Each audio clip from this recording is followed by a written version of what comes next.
Good morning, everyone, and thank you very much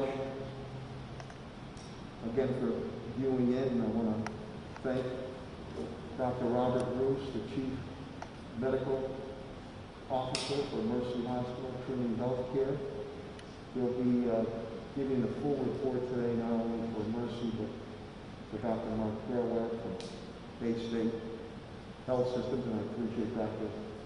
Fairweather's effort too. I want to thank the media, the TV, the radio, print media. Thank you for your partnership in getting out this pertinent information. I'd also like to thank our sign language professionals. Ladies, thank you very much for being here. Of course, my cabinet heads and rank and file for the continued and dedicated efforts, and their families. They're tested and true, as I say all the time, to a number of natural and man-made disasters. I want to thank each and every one of you, the residents of the city of Springfield and the business community. Also want to give a shout out to the Pope Francis Cardinals hockey team, national champions. Fantastic. David and Goliath story, and they swept right through it. So congratulations to Coach Foley, and I wish you and the team continued success on and off the ice. So Springfield, Pope Francis brings on the National Hockey Championship, Division I, here to Springfield, Mass. Congratulations. Before we go any further, I'd like to offer a moment of silence for two individuals, one being my mother, Clara Sarno. Today marks her third anniversary of her passing, and to retired District Chief of our Springfield Fire Department, great guy, Ed Franz, who was at the wake yesterday. So if we just have a moment of silence for my mom's third year anniversary of her passing, and District Chief, retired Springfield Fire Department District Chief Ed Franz.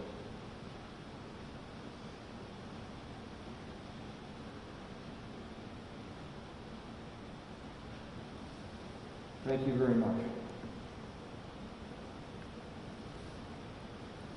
Give you some brief updates on the COVID-19. The Commissioner Helen Carlton-Harris, of course, should be coming up to give more specifics. Since this ordeal has begun, COVID-19 total confirmed cases, 20,884. This month's total right now is 1,278, 1,278. The weekly total is 548. We are still technically in the red, so we cannot be lax, and we still need to wear our masks and follow all the proper protocols as we start to slowly reopen. Helen, again, has done a tremendous job with the VAX Force. We'll be meeting again today at 1 p.m. Helen and I continue our efforts to expand and open up more neighborhood vaccine sites. Matter of fact, this Saturday, it'll be it's a great poster too. Faith and Science. And we're going to be with our religious leaders, interfaith, at St. John's Church, I believe from 9 to 4 this Saturday. That was an important component in our surveying and polling of how to reach undecided populations. So that'll be this Saturday. Today, last week, Helen and team were able to give out 1,620 shots, 1,620 shots. Total, we've given out 7,247. Next week, as I said, as we continue to expand our neighborhood sites, Helen and I will be moving to the 16 acres area, the Greenleaf Claudio Concepcion Center, the 80 acres, the North Block, the Greek Cultural Center, and in our Maple High Six Corners with Reverend Williams, Stevie Williams, J.C. Williams Community Center. So stay tuned for those announcements. That's on Florence Street. The good news is we have not recorded any confirmed new deaths at this point in time. So that leaves us as total deaths in the city of Springfield, Springfield residents who have lost their lives pertaining to COVID-19, 239. And again, our thoughts and prayers and sympathies and encouragement go out to each and every one of those families that have been affected. So the breakdown there is white is 98 at 41%, black is 52 at 21.7%, Hispanic is 82 at 34.3%, and Asian is 7 at 2.9%. Long-term care facilities, and that has really held steady and really no marked increase for quite a while, which is very, very good for our senior population, is 60. Residential is 179. Governor Baker, again, the homebound vaccine shot program continues. That's through the state. Information is on our website. If you are homebound and need a vaccination shot. Governor Baker, again, with curative, the mass site at Eastfield Mall is running very smoothly. I believe today at the Big E, another mass site opens up, which will take the pressure off of Springfield. That's very good. Helen updates me that we continue to deliver meals to our homebound seniors every day. I want to thank Helen, HHS staff, and Elder Affairs staff, Sandy Federico, and Library Molly Fogarty. We continue to assist with the telephone bank assistance on vaccine shots. A couple of people told me Saturday that they were very, very helpful in getting their shots. I appreciate that. Governor Baker, in partnering with AMR, Patrick Leonardo, Director of Operations, sought to spread the testing. Will still continue at the Eastfield Mall.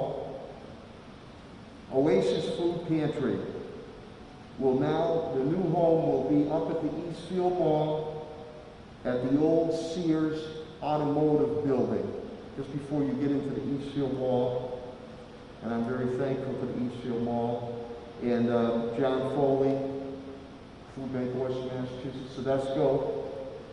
And John Foley really wants to give a shout out to everybody that's helped out, from the city officials, and a special shout out to Central High School Principal Tad Tokars, many a times who was out there loading and unloading trucks. So Tad, thank you very much. So Oasis Food Pantry will be no longer housed at Central High School on Friday. It will now be, starting this Friday, at the Eastfield Mall at the old Sears Automotive Building. And I know we've been able to help about 3,500 families every Friday. Some updates of the past week and upcoming week. Had a good meeting with the Stone Soul Festival officials, the Park Commissioner Jay Griffin. It's his heart and soul.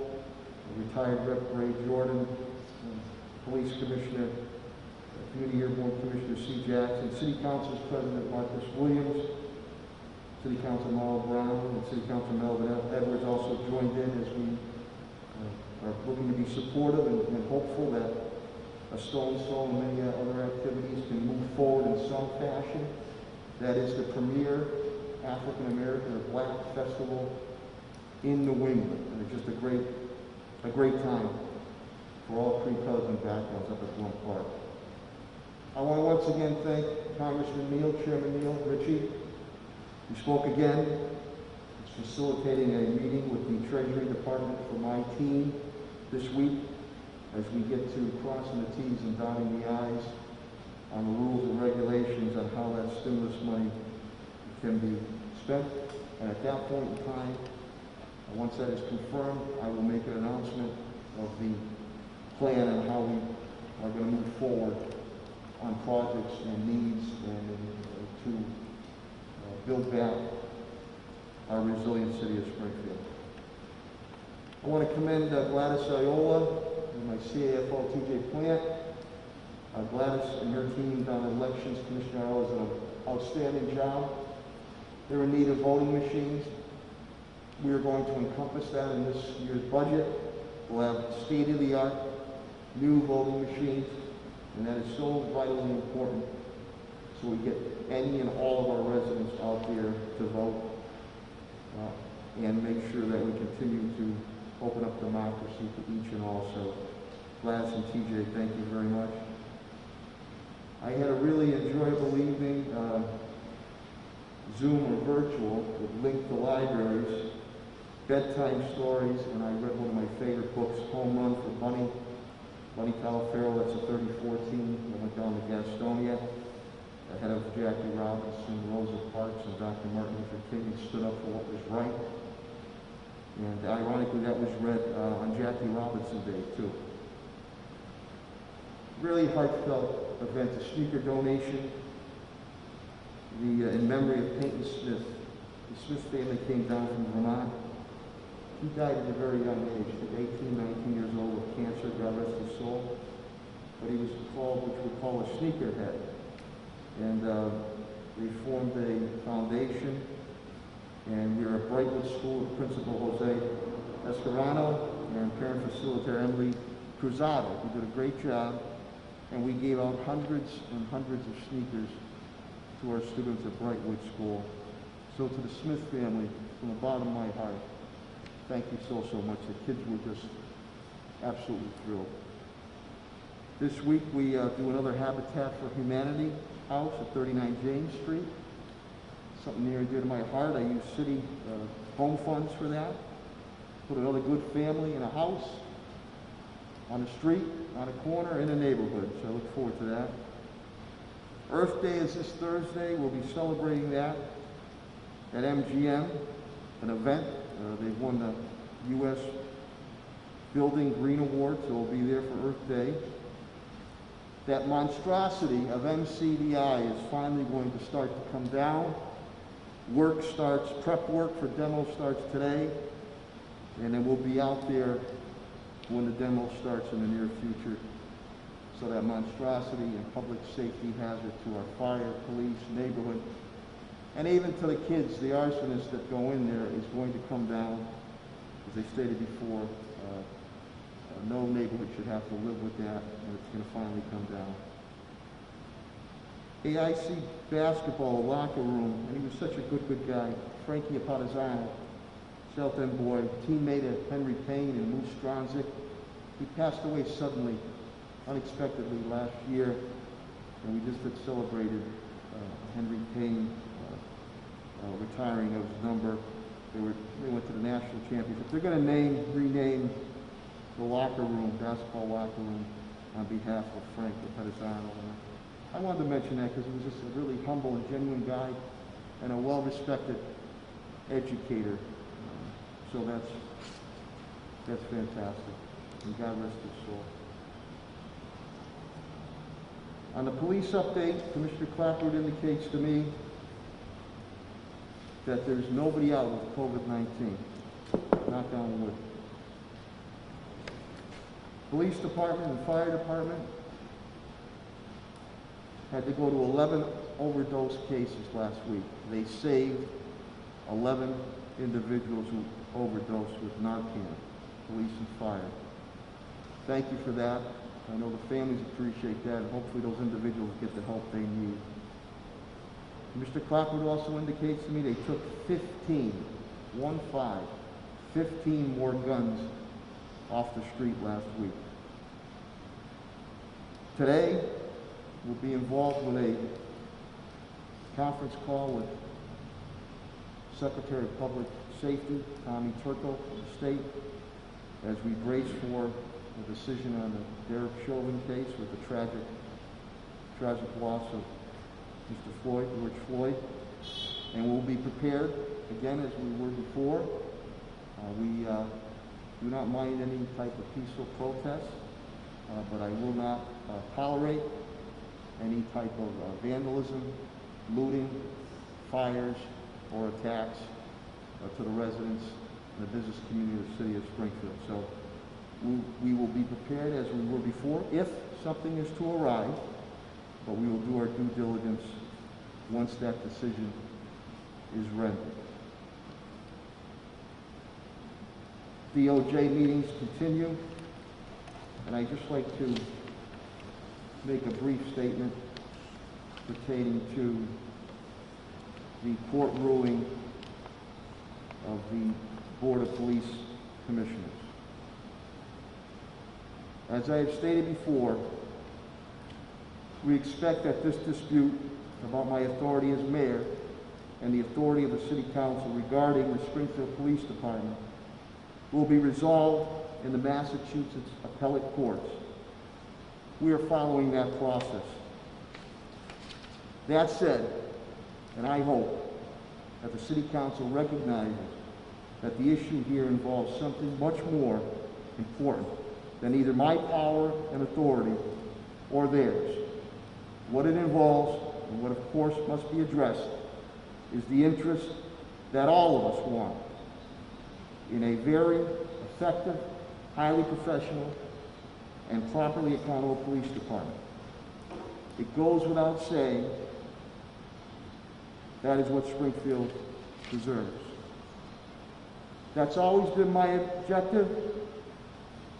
It always will, and I am committed to work with anyone and everyone in our community to ensure that. I appreciate the efforts, continued dedicated efforts of Commissioner Cheryl Clapper and our brave and dedicated men and women in blue. And in the final analysis, we will abide by the final decision of the courts moving forward.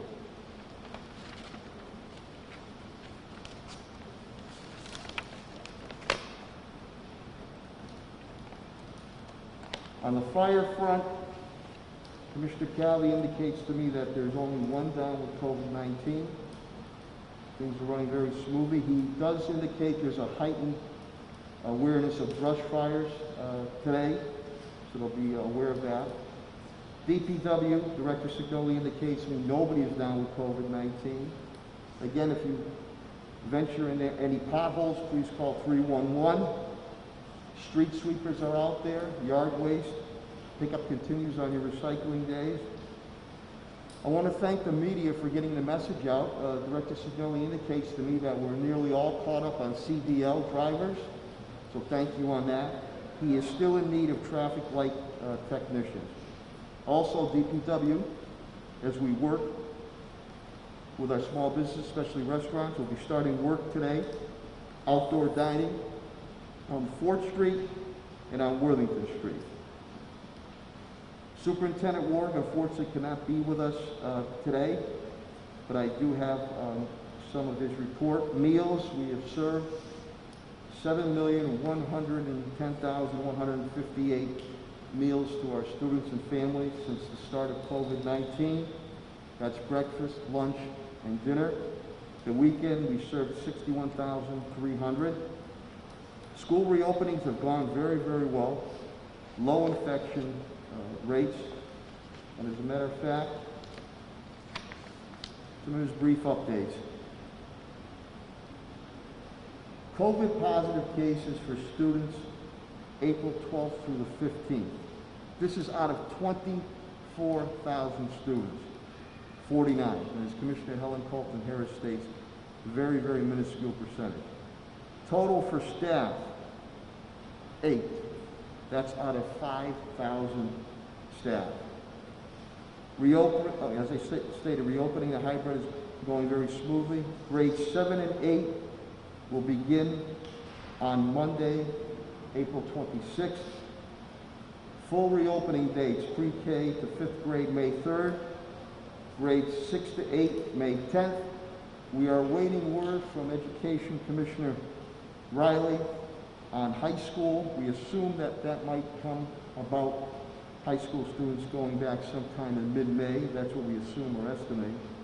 And spring sports will start April 26th. Again, I want to thank Commissioner Helen Colton Harris, Nurse Jeannie Clancy, AD, Athletic Director Dwayne Early, Assistant Superintendent Lydia Martinez, for their efforts to make sure our young people are able to excel not only in the classroom, but on the field too. Finance, my CFO, TJ Plain, indicates to me since it started, the deficit is $8.9 million. The deficit for FY21 is $4 million. Deficit in grant spending to assist our residents and business community is $36.2 million. Of that, 8.6 is deficit, 26.7 billion we've been able to pawn off on grants. The continued development of the FY22 budget moves forward, and again, we're meeting again with the Treasury Department's officials, thankful to Congressman Neal on the federal stimulus package, on the rules and regulations. And at that point in time, after that, I will announce a plan on how we're going to utilize that money, being much more specific. Facilities and parks, Pat Sullivan indicates to me nobody down with COVID. He continues to work very diligently with Commissioner Helen Colton-Harris on the neighborhood vac sites. Schools have reopened well. We're doing about $16 million in park projects. We'll update you on that. And he continues to review the licensing and the event type review as we start to reopen a bit on what can be done and what cannot be done and how it can properly be done. On Echo Dev, Chief Development Officer Tim Sheen indicates to me that nobody is down with COVID. It's very good. He continues to work hand in hand with us on the Treasury Department for stimulus review, how we can continue to help out our small businesses and our restaurants, wayfinders with our home funds to help people out with the mortgages, utilities, and rents. Gemini site, that review is going on for the economic development there. Small business technical assistance, I believe the RFP closes today. So we continue to help out our small businesses who many a times are not only the owner of the business but have to end up sweeping the floors. So we want to give them that technical assistance so they get all the money that they need to continue not only to survive but thrive. Law, HR, Labor from City Solicitor Ed Pakula and Attorney Bill Mahoney. Again, those DOJ meetings continue. The marijuana review, recreational marijuana review continues. The review of the Board of Police Commissioners court ruling. Good news on the unemployment rate. Massachusetts is down 6.8%. It's down to 6.8%. Springfield, though it's high, we're down to 11.2%. And the United States is down to 6%. So with that, I will turn it over to the Chief Medical Officer of Mercy Hospital Trinity Healthcare, Dr. Robert Roos, who will give an update for Mercy and Bay State on behalf of Dr. Mark Kerouac, the CEO and President of Bay State Health Systems. I deeply appreciate their efforts.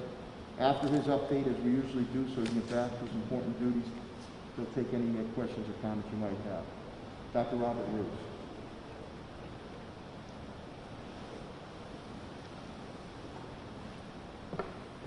Good morning, everyone. Thank you, Mayor, for continuing to hold these events each week, and to the media for reporting out on the important updates. Hope everybody is doing well. It's beautiful outside today here in Springfield. I truly wish there was a week that I would report out all the news being positive, where the case numbers were going down, hospitalizations were rare, and that there were no more deaths related to COVID. You would think that we would be there at this point over a year later, but unfortunately we are not. I am, however, very encouraged by the vaccination efforts, particularly here in Massachusetts and across the United States, and optimistic about the promise for us returning to many of the activities we've enjoyed before over the summer together. Yet I am very concerned about the status of the pandemic on a global level. And we must remember that if we do not suppress or eliminate the virus everywhere, it will resurface and could rebound anywhere. That, to me, is one of the most important and significant issues right now. There are widespread infections in Europe and South America. That means the virus is thriving. It means that this could result in the emergence of even more variants that could make their way back here or continue to circulate across the globe. These variants can be more infectious, they could be more severe, and it's possible that our vaccines may be less protective as we move into future months or years. So I bring that up so that we are just aware of this reality. At Mercy Medical Center and throughout Trinity Health of New England, we have recently seen some younger people under the age of 30 who were not vaccinated, did not have underlying medical conditions, but developed very severe complications related to COVID, needing critical care interventions over the past couple of weeks. The most likely reason for that is the B.1.1.7 variant or another variant that is more infectious and could be more severe. So I urge those of you that are not vaccinated to remain cautious, and all of us to be aware of the trends as they reflect themselves around the globe, because this could come back to us here. As of this morning, there have been now more than 141 million confirmed infections across the world, and we passed the grim milestone over the course of the past week at over 3 million confirmed deaths. There are countries like Turkey, Brazil, Argentina, and many European countries where cases are rising rapidly. And we're seeing dramatic increases in the country of India, where now hospitals are becoming quite overwhelmed. Here in the United States, we've crossed 31.6 million cases, 567,000 deaths. We are doing a little bit better over the course of the past couple of weeks. There are areas of the country where cases are still rising during this fourth wave of new infections, but the overall numbers of new infections per day has flattened at about 65,000 per day. Hospitalizations are slightly up across the country. They're up 11% over the last 2 weeks. We know that that tends to lag a bit after new infections, but positive news is that deaths do continue to drop pretty steadily. And across the country, we're down to about 350 deaths from COVID each day. In Massachusetts, here there's been over 632,000 cases. The new case rates have also started to come back down over the last couple of weeks. This now amidst our third surge. The 7-day average is about 1,300 new cases per day, and our test positivity as a state is just at 2%. Hospitalizations have stayed pretty flat. They're starting to level out and dip just a little bit. There's about 700 people hospitalized right now across the state. Here locally, we still have many cities and towns with high incidence rates of coronavirus infections. There's 7 cities and towns right here in our very close proximity that are in the red, including Springfield, Southwick, Ludlow, Chicopee, Holyoke, West Springfield, and Munson. And across our hospitals and health systems here, we are still seeing patients coming in that are sick with COVID. At Mercy Medical Center, our number of hospitalized patients with COVID over the past few weeks has been very steady, as you would have heard here. This morning, we are at 11 hospitalized patients, 3 of whom are in intensive care.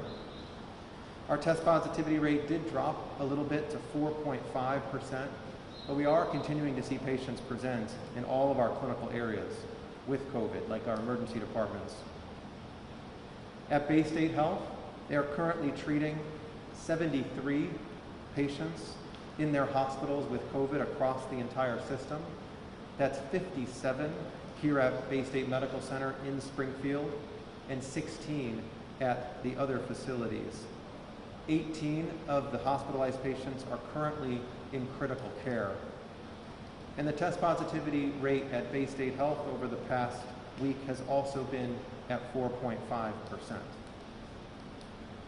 So I want to highlight, if you at home are fully vaccinated, it's okay, and I encourage you to follow the guidelines, and that it's okay to gather with other fully vaccinated people. This is one of the benefits and the tickets to protecting yourself and protecting others. But if you are not fully vaccinated, then this is clearly not the time to relax or forego your efforts to stay safe.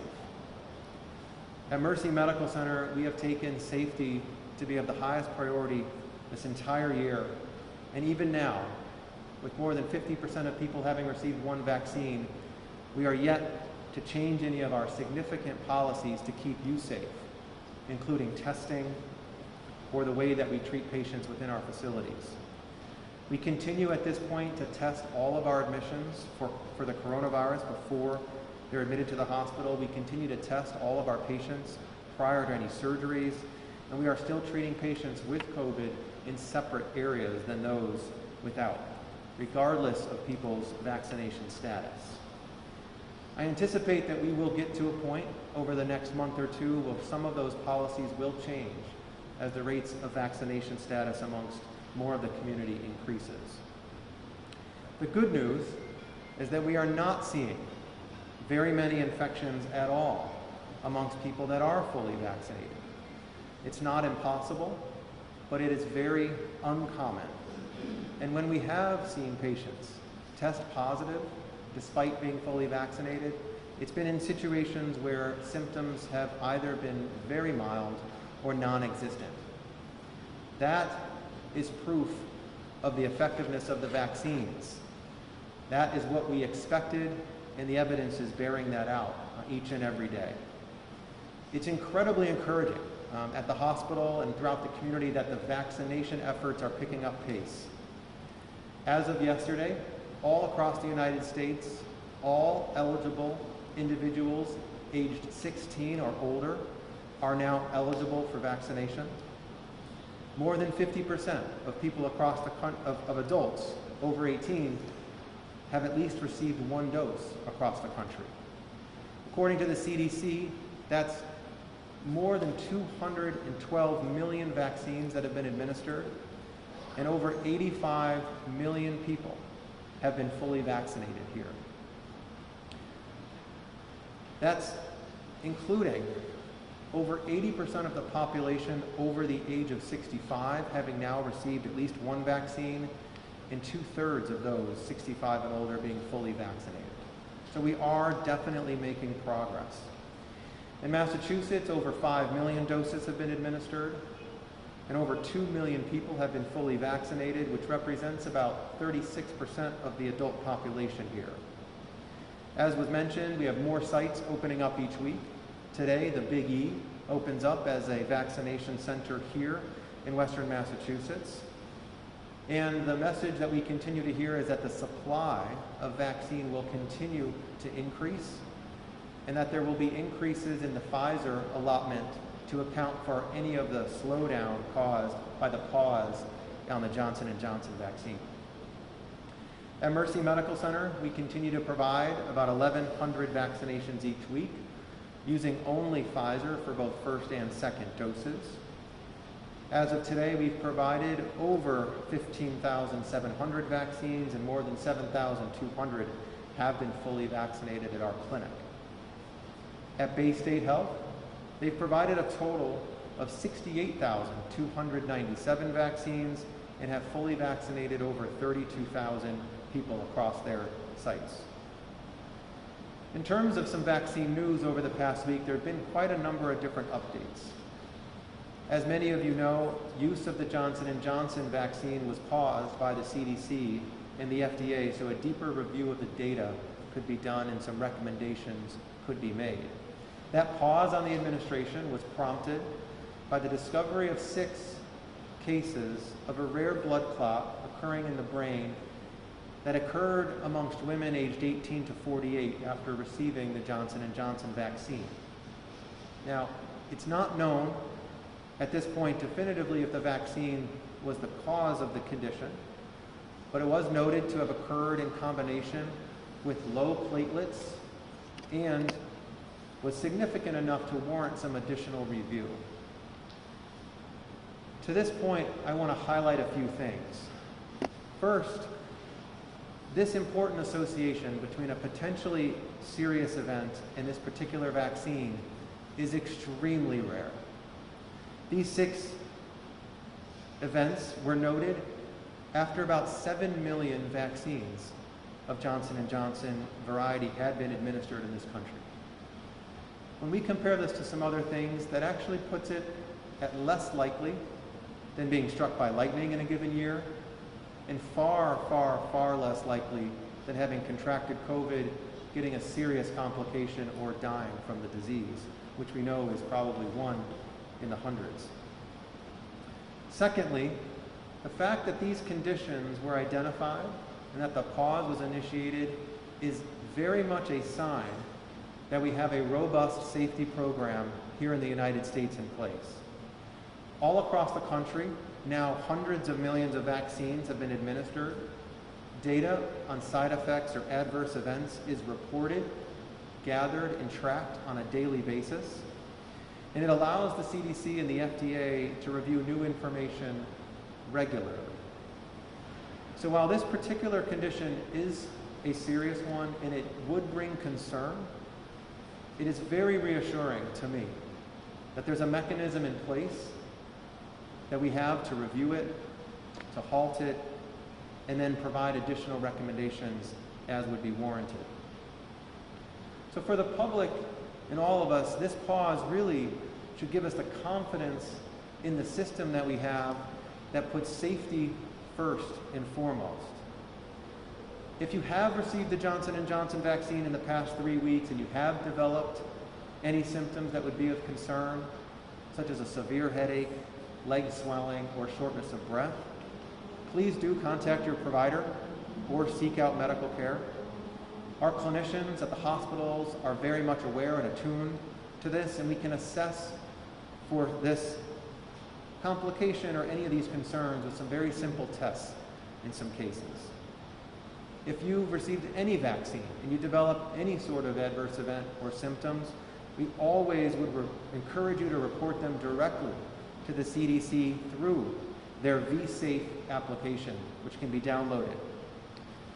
At this time, the expectation is that the CDC's Advisory Committee on Immunization Practices will have completed their review by the end of the week, and likely there will be some more additional recommendations at that time. In addition to hearing about the Johnson & Johnson vaccine, we should also be hearing soon about the ability for both Pfizer and Moderna to be able to expand their eligibility to those aged 12 to 15 years old. As of this week, both manufacturers have submitted data of trials evaluating the safety and effectiveness of their vaccines in adolescents. In Moderna's case, some of that testing was done here in the Commonwealth of Massachusetts. And the data is showing very clearly that these vaccines are safe and nearly 100% efficacious in reducing the coronavirus. I would expect that the committees would review this over the course of the next several weeks or month, which means that high school age students could all be vaccinated before the fall school year. And I would anticipate that younger children, for which right now there are trials going on, even as young as newborns, would not be too much far behind them. With over 3.2 million vaccines being administered each day, we're on pace right now to have all adults vaccinated by the end of June, which is a great sign for us all for the summer. It does, however, look increasingly likely that we may all be rolling up our sleeves again in the fall to receive booster vaccines. The evidence looks very strong, and I want to emphasize that. The evidence is very strong that the immunity from vaccination lasts a very significant amount of time, 6, 9, 12 months, perhaps even longer.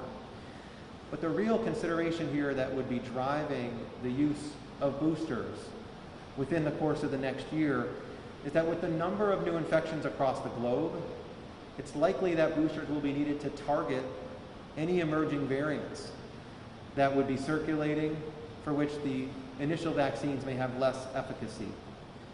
At this point, it's premature to identify exactly what that would look like, but it does seem likely that at this point we should plan for and expect, as the coronavirus may continue to circulate, to have something like a flu vaccine administered each year for the coronavirus. But that's still yet to fully be seen. Right now, the focus should be on vaccination with the current vaccines that we have available as soon as possible. And as of yesterday, everyone 16 and older is now eligible. We should feel very fortunate that we have some of the most safe and effective vaccines that modern science has ever created for a global pandemic that has killed over 3 million people. They will protect you, they will protect others, and they will help us all emerge from this. At this point, I urge us all to just push on together, not to let up, and to stay safe. Thank you.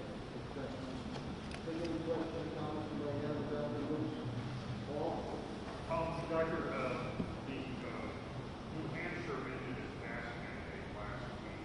Connecticut has announced that on May 9th, they're basically ending all the restrictions and capacity limits, everything. And there's been some discussion among some experts who think that Massachusetts could eliminate the mandate that people wear masks out the door.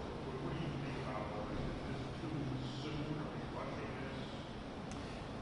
From my perspective, there's some interesting, and I saw some interesting data about New Hampshire, which I don't know if this informed their opinion or not, but it showed that nearly 100% of their residents over the age of 65 had been fully vaccinated, or at least received one dose and are on way to being fully vaccinated. So there may be some local geographic areas for which it would make sense to move a little quicker in terms of relaxing some of those restrictions. At this point, I think relaxing a mask mandate is too soon. I don't think we're at the point yet where we should feel comfortable with the percentage of individuals that are fully vaccinated. We know that we are still struggling to tamp down and reduce the spread in many communities and amongst many people. And we are seeing the impact of the virus in groups of the population that initially we may not have worried as much about, namely younger people and those with perhaps not as significant medical conditions. I would urge us to think about this soon. We're all eager to move into the summer, but at this point, from my perspective, I think we have a little bit more work to go until I'm ready to say, we should relax mask mandates. Any other questions or comments about the rules? Thank you, Mayor. Thanks for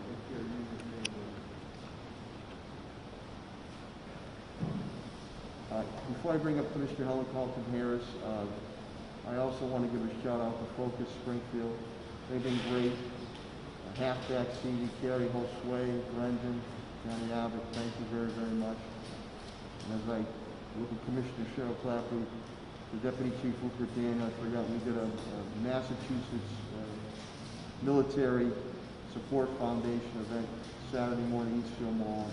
35-pound boxes of nutritional food, and the 2 millionth one, they serve about 3,000 families.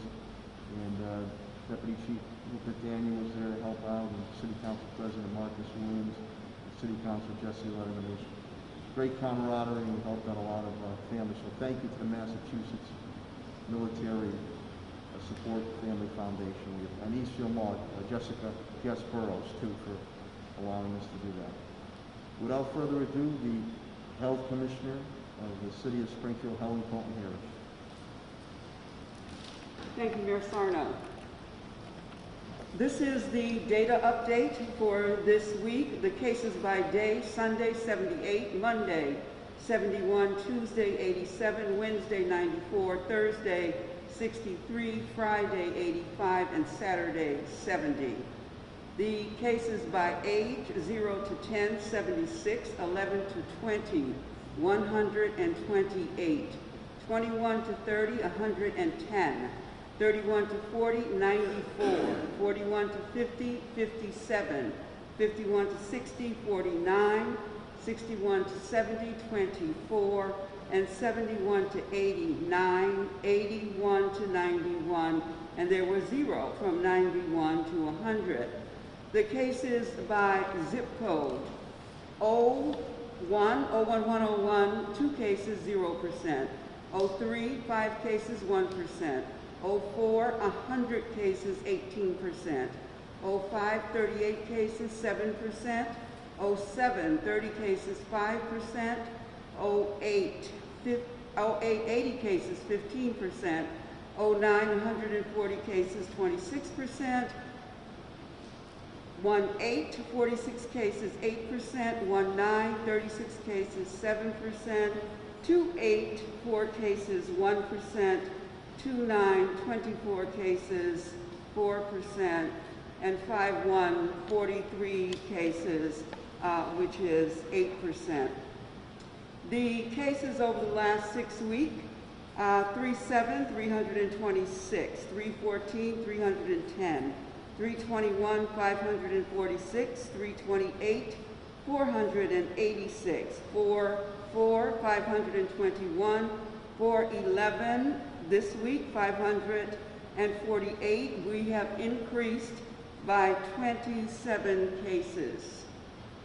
Cases by age group, and I do think that this is critically important that we pay attention to. 30 and under were 57% of our cases. 31 to 50 were 28% of our cases, and 51 and older, 15%. That would mean that under the age of 50 made up 85% of the cases in the city of Springfield.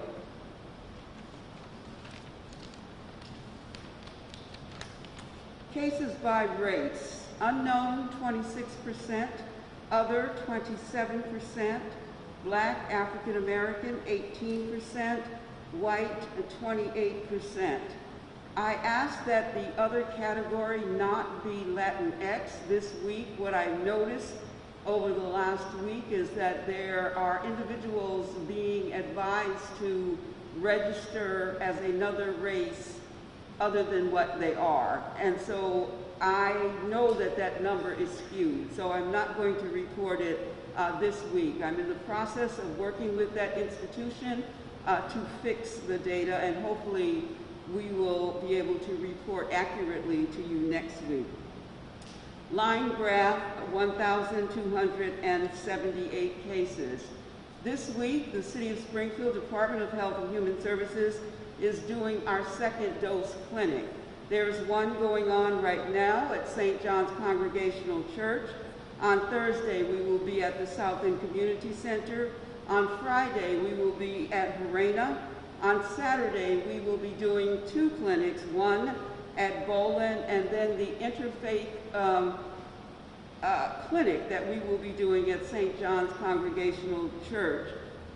12 houses of worship came together and decided that they wanted to vaccinate their patrons or their worshipers together, and that's what will happen this Saturday, the 24th, and we're very excited about that coming together. And that was a part of VaxForce that is standing up that clinic along with our vaccinators, AMR, and our volunteers from the MRC. Again, we look forward to that clinic this Saturday. The Springfield Public Schools, I want to just spend a moment. The mayor has given you some data about that, but the article really, for me, kind of skewed what we know about Springfield Public Schools and its students. So they have in the, and I'm going to do this quickly, but there are 80, these are individuals in the building right now. Clerks, 85, SEA, 2,341, paras, 647, nurses, 59, administrators, 75, principals, 56, custodial, 203. That is 3,466 individuals who are not students who are in the school. The students in the school, 7,504. What you read was out of that 3,466 individuals, there were 8 staff that tested positive. That is much less than 1%, and it may even be less than 0.25% of staff that, so that's a very, very low number. And I think that's important because sometimes when our parents read these headlines, and they really internalize it to mean that we have a cluster of COVID outbreaks in our schools. And Springfield Public School has done an excellent job of trying to keep our students safe, as well as the teachers. The money that was spent around the eyeways, making sure the airflow, the pool testing that's going on, the testing of the athletes. This school system has really put themselves out front to try to make sure everyone stayed safe. So the in-person positive COVID rate for April 12 to April 15, the in-person number was 32. The remote number was 17. The COVID positive staff was 8. So if you can just think about those numbers, the staff number is 0.23%, the student number is less than 0.5%. So that's very important to reassure our parents who make decisions to send their children back to our schools, know that we are doing everything in our power to make sure that your child, family, as well as our teaching, custodial, administrative staff are safe as well. Thank you. And Helen's hands-on. She's got her work fatigue. She's run a clinic at St. John's Church right now, and she's always elegantly dressed. Thank you, Helen. We'll now go to the public safety component of this COVID-19 hospital city update, and I'll bring up the fire commissioner for the city of Springfield, Bernard B.J. Calvin.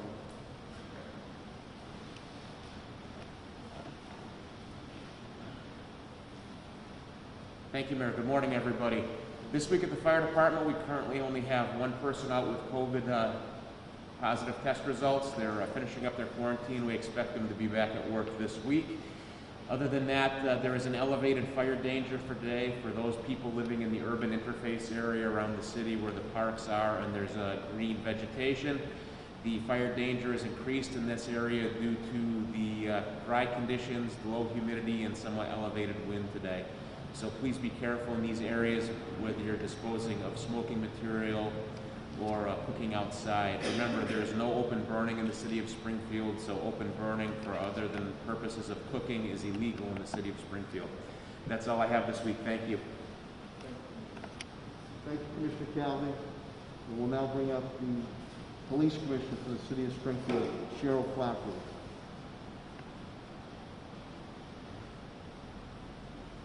Thank you, Mayor.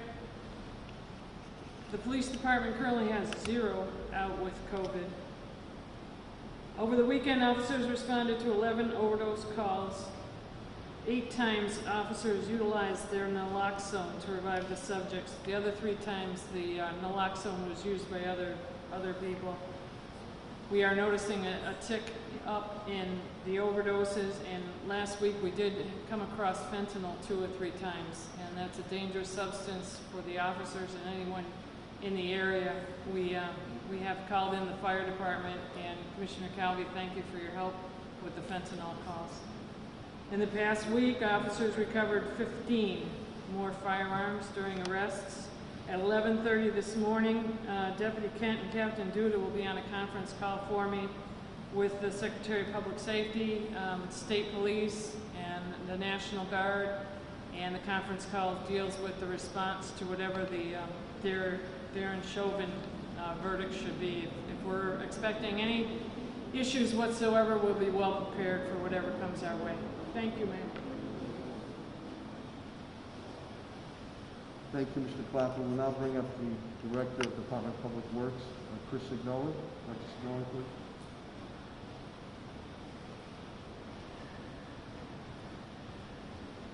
Mayor, thank you. The DPW has no employees out this week. We are now in full construction activities around the city. As we've stated before, any issues with regard to potholes, sidewalk, etc., please call 311. In the downtown area with regards to the on-street dining, we are starting construction activities today on both Fort Street and on Worthington Street to increase the dining capacities outdoor there, and hopefully throughout the summer we'll be doing a few others of those. And as the mayor mentioned, thank you to the media and other people with regard to our CDL drivers. We've been able to hire a number of them and hope to complete that task this week. And that's it with regards to the DPW. Mayor, thank you. Thank you, Director Signoli. I will now bring up the Director of Parks and Facilities Management. Pat's been great working any and all of our departments. Director Patrick Sullivan.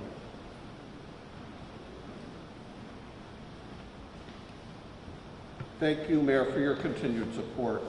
We have zero out with COVID in parks and buildings. I want to thank the Park District crews and facilities custodial staff. They're doing a tremendous job keeping us all safe.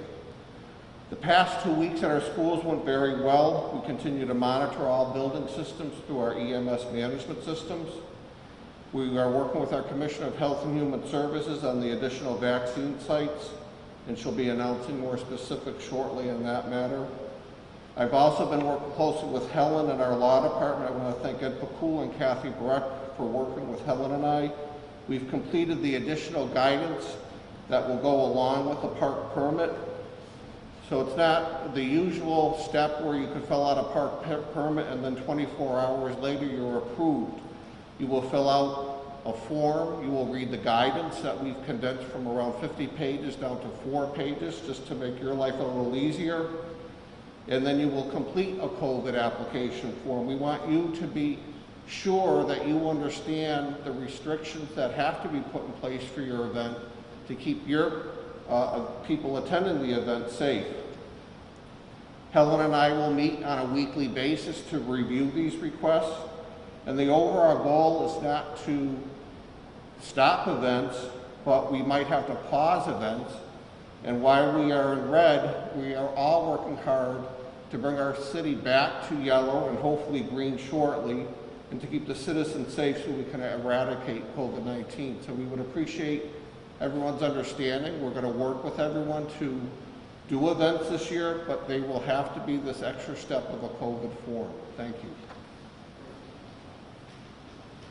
Thank you, Director Sullivan. Again, Springfield's in the business of doing business, and I deeply appreciate Chief Development Officer Tim Sheehan and his team as we continue to assist businesses to not only stabilize and survive, but to thrive once we beat this COVID-19.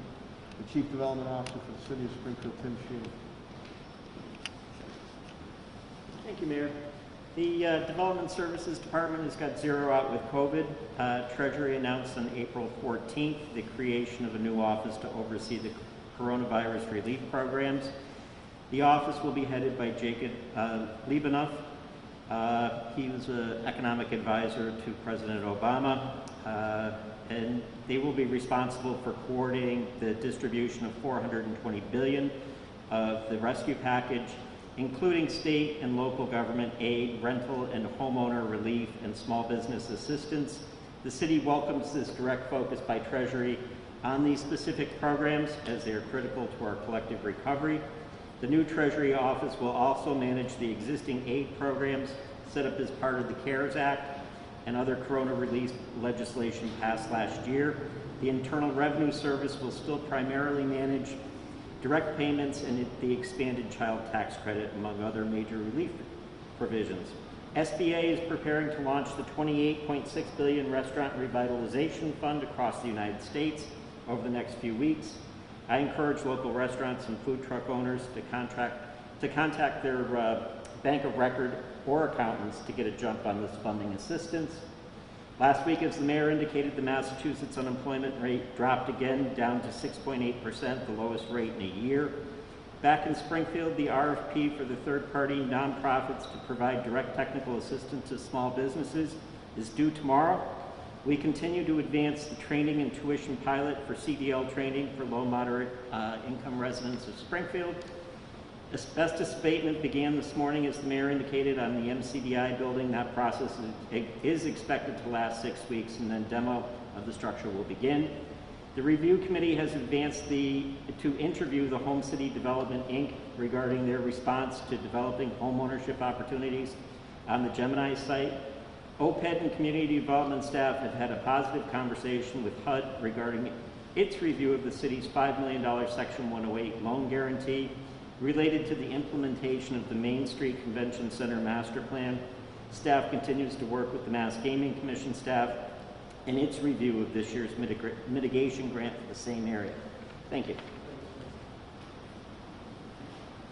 Thank you, Director Sheehan. And again, I want to Thank you to report early morning cabinet head meetings of Attorney Bill Mahoney, my labor and HR director, city solicitor at the Pula, CAFO TJ Plant. Again, Superintendent Ward is unable to be with us today, but I have his report.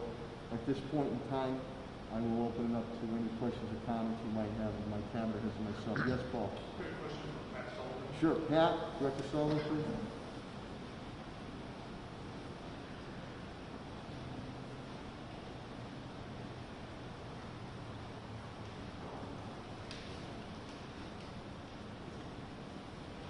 Yes. What's the update on the pools? I know you were looking at lifeguards. How's that going? Yeah, training is actually happening this week. We've had some applicants come in.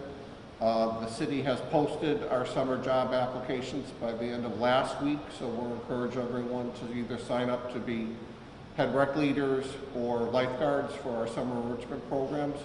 And we'll be reviewing those with our HR department over the next 3 weeks, and we'll be providing the mayor with information by mid-May of what we can open up. Under the governor's guidance, Helen and I just would finish, the governor announced that things can open, but then when you read the details, there's a lot more to it than just simply opening like you did in the past. So, for example, at our summer enrichment sites, we'll need additional personnel. We have to keep the groups in smaller sizes. That will require additional staff. The mayor and TJ are tremendous in giving us those additional resources so we can hire additional staff.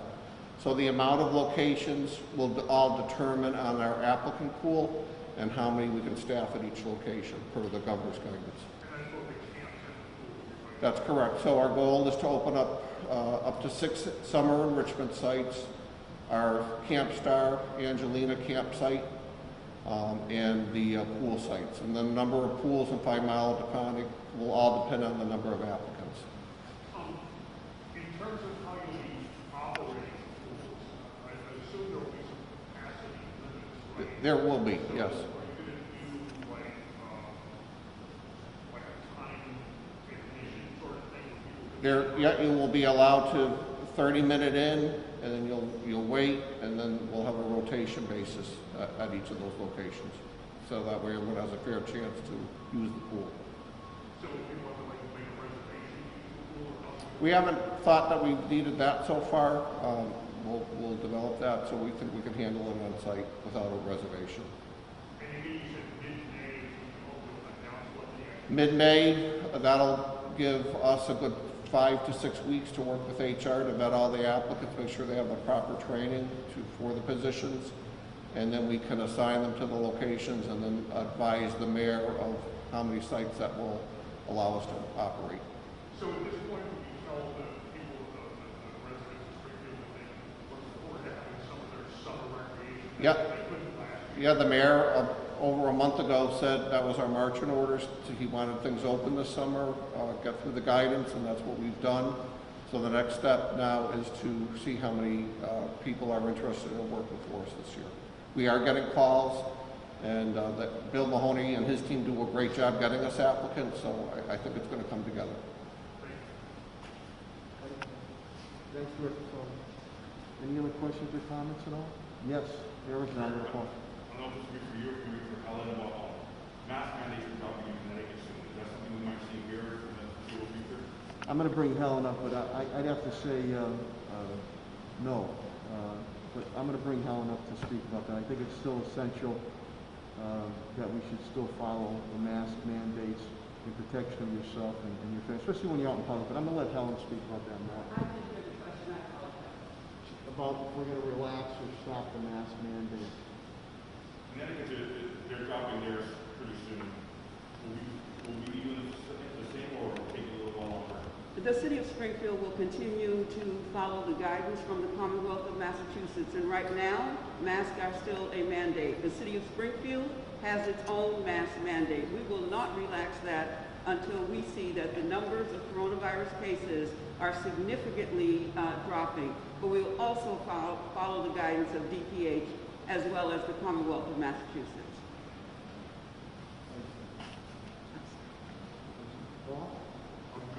Good? Are there any other questions or comments? Okay, hearing none, again, I want to thank the media and the TV, print, radio, Focus Springfield, cabinet heads to rank and file for their continued and dedicated efforts. You, the residents and business community of the city of Springfield, for your patience, understanding, and cooperation. I know it's been frustrating. We are getting there. We have to stay vigilant and continue to follow the public health rules and regulations and get those shots in the arms, shots in the arms, shots in the arms. So to each and every one of you, I wish you and your families good health. Go out and have a great day, and God bless. Thank you very much.